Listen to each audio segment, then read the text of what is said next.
আমরা নতুন কিছু টিপস আর ট্রিক্স দিয়ে আমাদের প্রত্যেক দিনের কাজকে কিন্তু অনেক সহজ করে তুলতে পারে। আমি মোমাল্টি ফ্লেভার চ্যানেলে আমি তোমাদেরকে আবার একবার অনেক অনেক স্বাগত জানাই।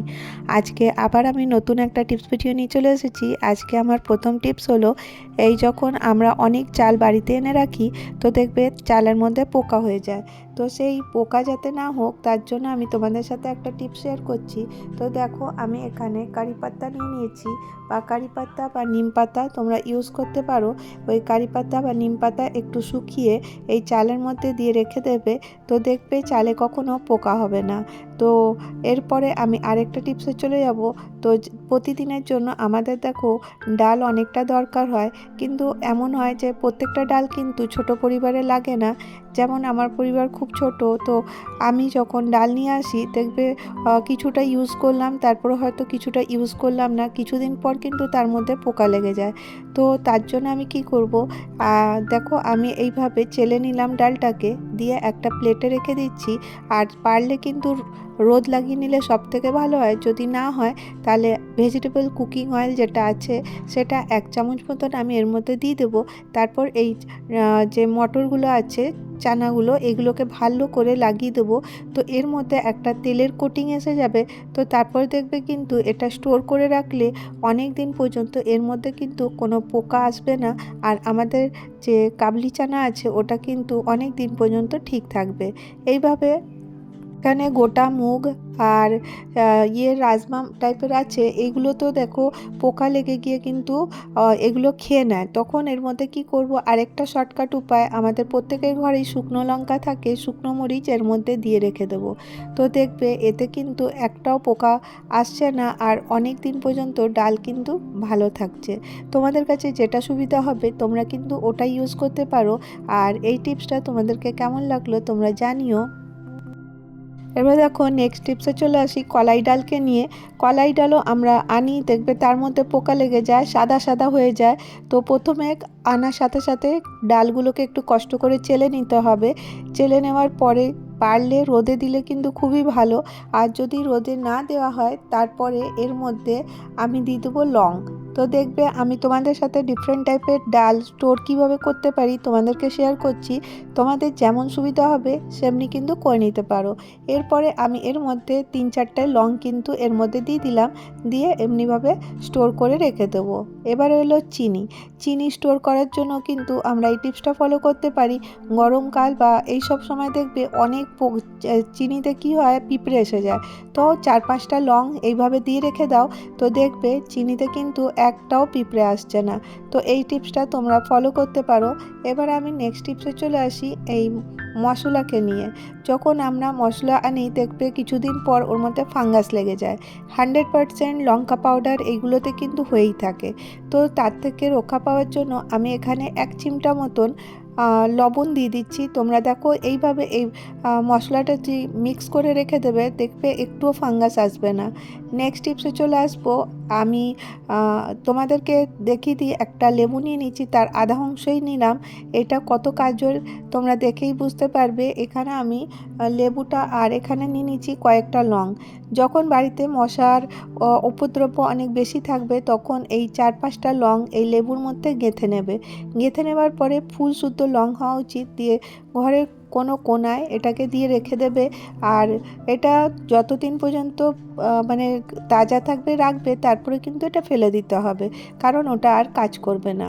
তো এটা কোনো আর্টিফিশিয়াল না, তো দেখবে এতে কিন্তু অনেকটা মশা উপদ্রব কম হবে। তো নেক্সট টিপসে চলে এলাম। সেই লেবুটার আধা অংশটা নিয়েছি, আর এর মধ্যে আমি একটা জিনিস ইউজ করছি, ওটা হচ্ছে লবণ। লবণ দিয়ে যদি তোমরা এইভাবে লবণ আর লেবু দিয়ে তামার বাসন, পেতলের বাসন যদি এইভাবে মেজে নাও, দেখবে একদম চকচকে হয়ে যাবে। তোমাদের চোখের সামনেই আমি করে দেখাচ্ছি কতটা কালো আছে। আর সামান্য লবণ আর লেবু দিয়ে যদি এইভাবে ঘষে নেওয়া যায়, দেখবে খুব তাড়াতাড়ি কিন্তু বাসন একদম চকচকে হয়ে যাবে। কারণ আমরা যখন কেমিক্যাল ইউজ করি ওতে কি হয়, হাতটা খারাপ হওয়ার সম্ভাবনা থাকে। আর এইভাবে যদি করে নেওয়া যায় দেখবে হাতও ভালো থাকবে, আর আমাদের খরচাও কম হবে। আর শুধুমাত্র লেবু দিয়ে আর লবণ দিয়ে কিন্তু এত সুন্দর পরিষ্কার করা যায়। আর লেবু না থাকলেও, লেবুর খোসা থাকলেও কিন্তু সেটা দিয়ে করলেও কিন্তু চলবে। এবারে আমি নেক্সট টিপসে চলে আসবো। তোমাদের সাথে একটা টিপ শেয়ার করব। দেখো এখন এটা একদম পরিষ্কার হয়ে গেল দিয়ে, আর এটাকে একটু পুছে নেবে, দেখবে একদম চকচকে হয়ে গেছে। তোমাদেরকে এই টিপসটা কেমন লাগলো জানাবে। এবারে আমি নেক্সট টিপসে চলে এলাম। এখানে আমি একটা ছোট্ট কিচেন টাওয়েল নিয়েছি। দেখো আমরা কিচেন টাওয়েল তো প্রত্যেকেই কিন্তু কিচেনে রাখি, ওটা যদি সুন্দর করে রাখা যায় দেখতে কিন্তু খুব ভালো লাগবে। এখানে কিচেন টাওয়েলটা ফোল্ড করা দেখাচ্ছি, কীভাবে করছি তোমরা তো স্ক্রিনে দেখতেই পাচ্ছ। তো আমি তোমাদের সাথে ছোটো মোটো যা টিপস থাকে ওগুলো শেয়ার করি।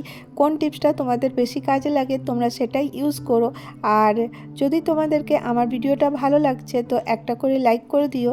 আর যদি তোমরা আমার আরও ভিডিও দেখতে চাও তো আমার চ্যানেলটাকে সাবস্ক্রাইব করে পাশে থেকে যাও, আর বেল আইকনটা দাবিয়ে দিও, তাহলে পরে যখন আমি নতুন ভিডিও ছাড়বো তোমাদের কাছে চলে আসবে। তোমরা তোমাদের সময় ও সুযোগ বুঝে আমার ভিডিওগুলো দেখে নেবে।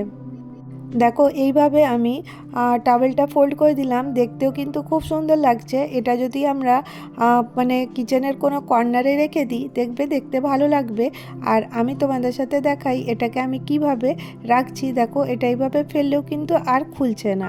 তো দেখো আরেকভাবে আমি তোমাদেরকে ফোল্ড করা দেখিয়ে দিচ্ছি, যেটা তোমাদের ভালো লাগবে তোমরা সেরকমভাবে ফোল্ড করে নিও। তো দেখো আমি কিভাবে করছি তোমরা তো স্ক্রিনে দেখতেই পাচ্ছ।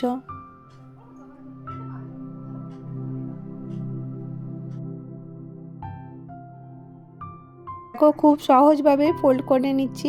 জাস্ট এটাকে এইভাবে একটুখানি ছোট্টভাবে ফোল্ড করলাম, তারপরে এই দুপাশটা এইভাবে করে নিলাম, আর তারপরে এইভাবে গোল করে মুড়িয়ে নেব।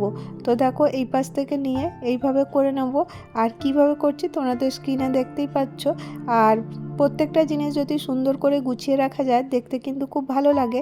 আর দেখো এইভাবে আমি এটাকে উপর থেকে টার্ন করে দিচ্ছি, তো এটা দেখতেও ভালো লাগবে, কিন্তু এই ফোল্ডটা কিন্তু আর খুলবে না।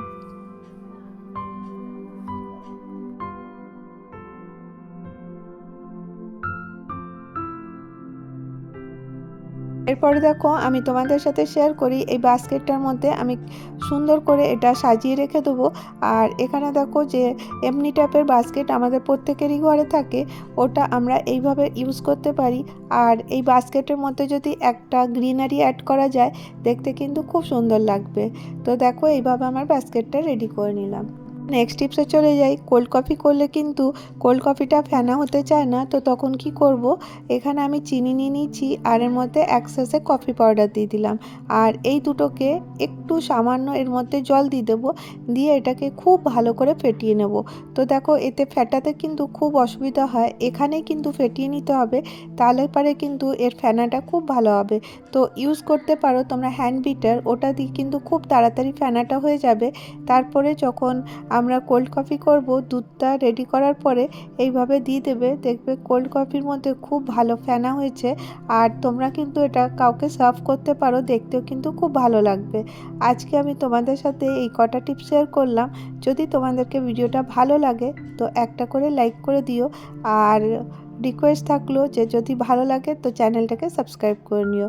আজকের ভিডিও এতটাই, আবার দেখা হবে নেক্সট ভিডিওতে। ভালো থেকো, সুস্থ থেকো।